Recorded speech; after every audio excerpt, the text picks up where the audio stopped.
हमारे उत्तानपाद जी और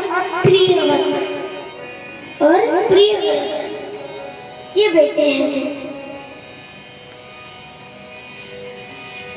इनमें से बेटों में से बड़े हैं हमारे उत्तानपाद जी।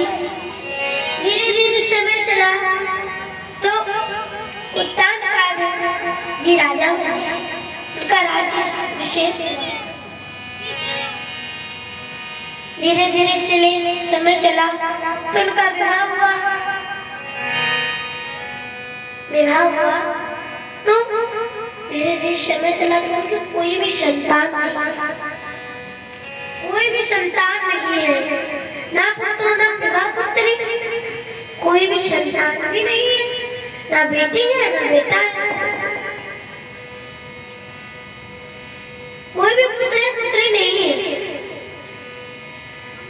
तो एक दिन उनकी पत्नी ने कहा कि आप दूसरा विवाह कर लो तो शायद कोई बेटा हो जाए या बेटी हो जाए, आप दूसरा विवाह कर लो।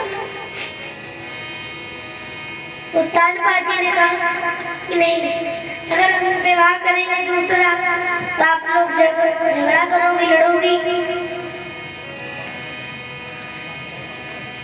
तो उत्तानपाद जी ने कहा नहीं, हम विवाह नहीं करेंगे।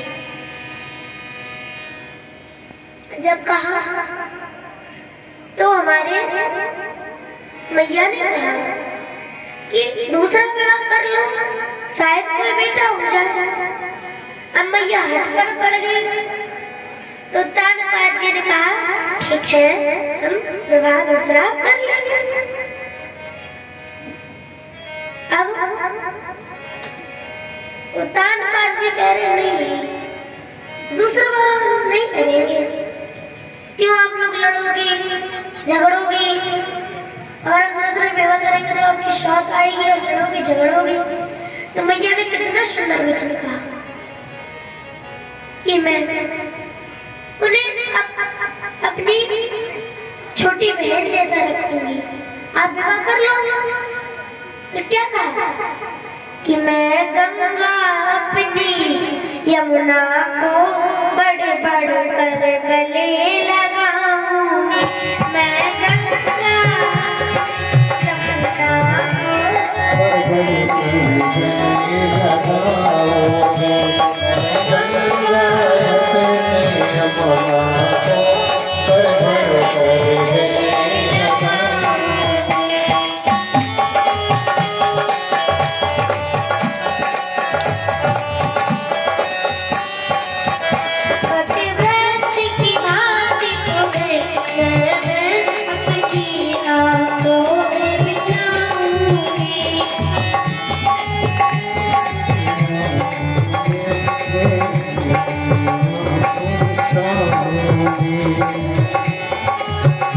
मैं गंगा अपनी